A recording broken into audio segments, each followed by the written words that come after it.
The Oracle games aren't really known for their bosses. In fact, the bosses from Oracle of Seasons are just a rehash of the bosses in the original Legend of Zelda game.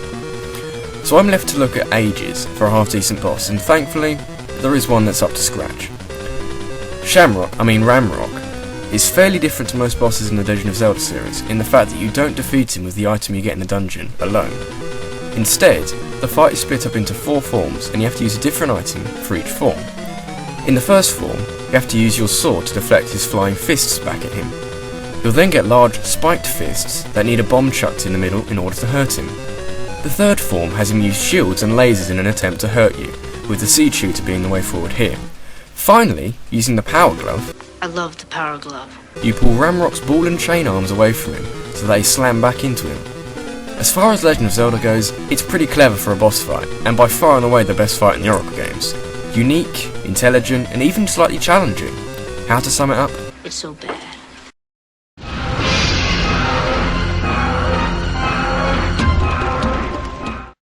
The GYORG pair from MINISH is one hell of a boss fight in truth. Fighting high in the sky, you take down 2 small flying manta rays and 1 massive one, all while hopping between them. It's such an entertaining and frenzied fight that leaves you thinking once it's done, what the hell just happened? That was amazing! It's this wonderful sense of perspective, a sense of occasion, the fact that you've just spent 5 minutes flying around on the back of manta rays, God knows how high up in the air.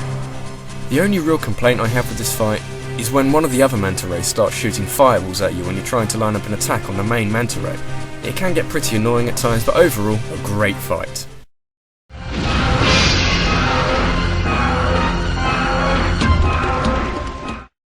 Warning, spoilers for Link's Awakening. Yes, I know it's an 18-year-old game, but I'm just being considerate.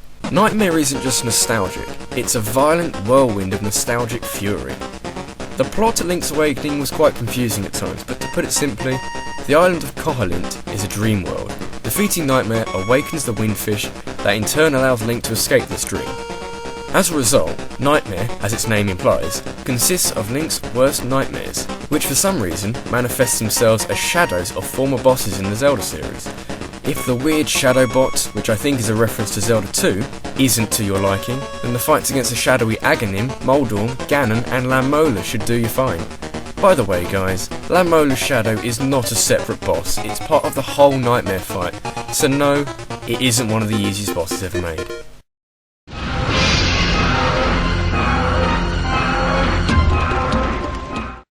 Revenge! Hell yes. The setup to the fight with the HELMAROC King is absolutely brilliant. Not only does this giant pigeon steal your sister, but when you try and rescue her, it picks you up, shows it to its master, and then hurls you miles into the ocean. But you grow stronger, you fight monsters, you develop as a human being, properly.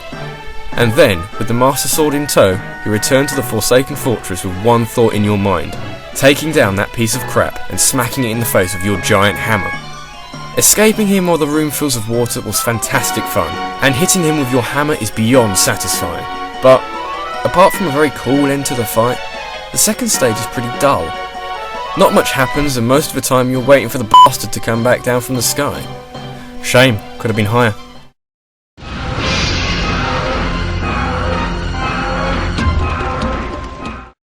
Right, which pillock said that the DS Zelda games were rubbish? You're wrong, fool, you're so wrong. Case in point, Eox from Phantom Hourglass. Let's look at the facts first, shall we? It is the last normal boss you fight in the game. It's totally enormous and you fight it with a hammer. Yes, a hammer. Another hammer. To defeat it, you launch yourself in the air by hitting the spring with your hammer, and whack its big red pegs to cause its body to crumble away, and then its wooden frame. Maybe it's the slow descent or the fact that you can get loads done in one launch, but this just feels so awesome. It's almost like The Matrix, I don't know. In his second form, you again launch yourself in the air, but now Eox is a mere head with a crystal as a weak point. Launch, slash, fun, death, job done. A great use of the DS's capabilities and a fantastic gameplay boss. Remember kids, Phantom Hourglass is a good game.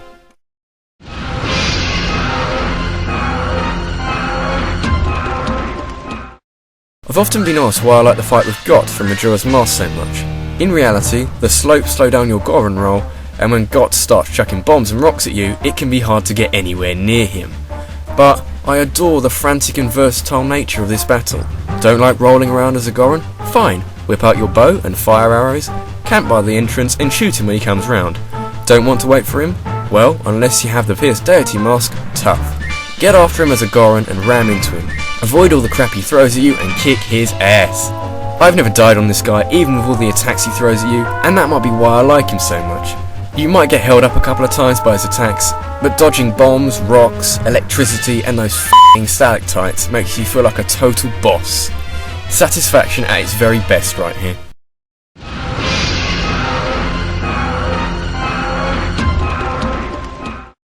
You ready for more DS Zelda love? Good, here's SKELDRITCH.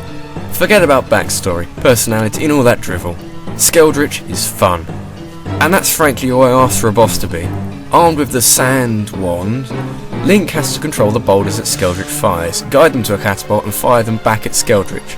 Keep going and eventually it will get some armour, forcing you to be a bit more tactical with where you aim your giant boulders. Take the whole of his body out and he'll be left with just his head. Use the Sand Wand to get up level with him and slash his ruby-like weak point and he's dead. Now as far as Legend of Zelda goes, that's pretty unique. Ironically, only RAMROCK has you using an equally large variety of weapons to take him out. And like I said, he's damn fun to take on. Not too hard, not too easy, not too frustrating. He's just brilliant.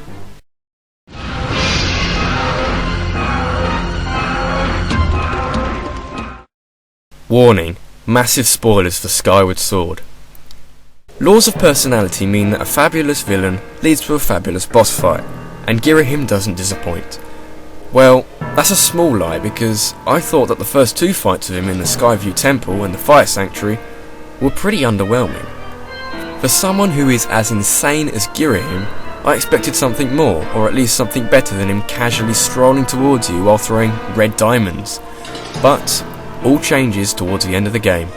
Various plot elements unfurl that I frankly can't be bothered to go into, but basically, GHIRAHIM needs Zelda to resurrect Demise in the past, because Demise has been defeated in the present. Makes sense. To buy himself some time to perform his magic on Zelda, GHIRAHIM summons thousands, and I'm not even kidding, thousands of enemies to slow you down. Now at this stage of the game, you're so powerful that you can take down almost anything in one swing, but it's just brilliant scything your way through all these bokoblins. Once you finally reach GHIRAHIM, he gets angry that you're here ahead of schedule and loses it, turning himself into the Black Baron. This right here is the fight that goes at number 3 on this list. After a little monologue, he launches you and himself on a platform high above the ground. Knock him off with your sword and follow him down to a lower platform and stab him in the chest, heart, jewels, I don't know. After a few of these, he'll lower the platform to the ground and we're ready for a sword fight. Outskill him while he uses his rapier and he'll pull out a giant broadsword that you have to chisel away with accurate sword attacks. The whole sword fight section of this fight is one of the best uses of the great combat system in Skyward Sword, as well as a satisfying conclusion to GHIRAHIM and Link's rivalry. A very complete battle with fantastic gameplay. GHIRAHIM is one kick-ass boss.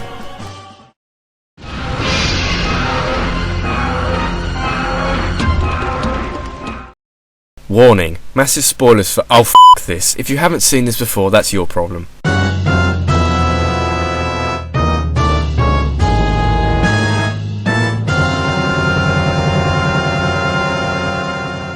Don't say you didn't see this coming. I've stated before how much I love the story of Ocarina of Time. This evolution of character from Link, becoming an adult and triumphing over all the adversity he faces on the way. And the figurehead that makes this victory most apparent is Ganondorf. A constant present throughout the game, meeting him at the end of your journey is the final chapter in your quest. And for this spot, I'm including both forms of the final battle with him, both the human form, where you play some tennis with him, and the beast form, where you basically run away. The human form is pretty basic, but I love how even it feels. Getting hit by his magic takes off a lot of health, and if you're caught in his giant magic ball attack thing, God help you. That, and I'm a sucker for a light show. And then there's the one that everybody should know about by now, the beast form, the fight against Ganon, Giant Pig Man. Not only is there some incredible music playing, but at the beginning of the duel, Ganon knocks the Master Sword out of your hand, rendering you seemingly defenceless. But like any good hero, you have to improvise and use a combination of cunning and agility to hammer his tail into the ground. or just use the Bigoron's sword and destroy the bastard. Either way, you get your Master Sword back and deliver the fatal blow to his head, and it all feels so good. It's the iconic battle in the entire series, and it's not too hard to see why. In a game that has such a great storyline, it makes for one burly final battle.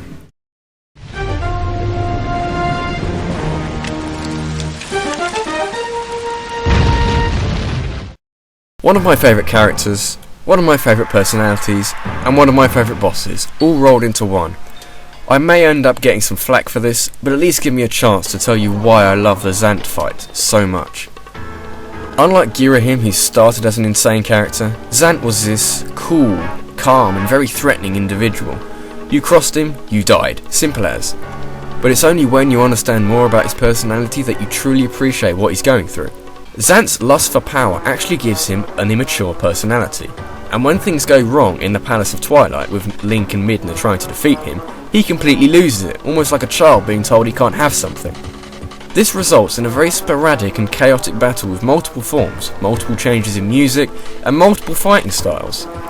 It makes references to previous fights in the game with both mini-bosses and bosses, with the key to defeating ZANT in each stage being similar. This I particularly like, because you don't spend an age trying to figure out how to defeat him, allowing you to take in what's unfolding before you. It's almost like short-term nostalgia, a quick reminder of what's been and gone in your adventure up to this point. It's also reflective of his erratic personality in the way that he changes form so quickly. It all boils down to the final form, where ZANT takes Link to just outside Hyrule Castle town. With nothing left to give, ZANT switches to using swords, which he then uses to attack Link in an overexcited and frenzied way. It's basically ZANT's final stand, a violent outpouring of anger and raw insanity, all topped off by his scream at the end.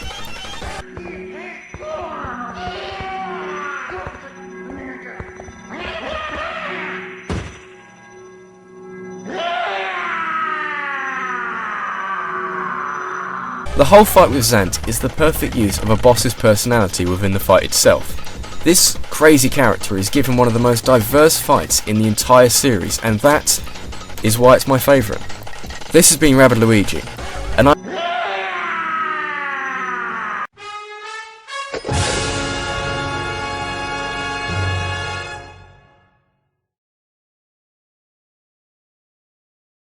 I feel like I'm taking crazy pills!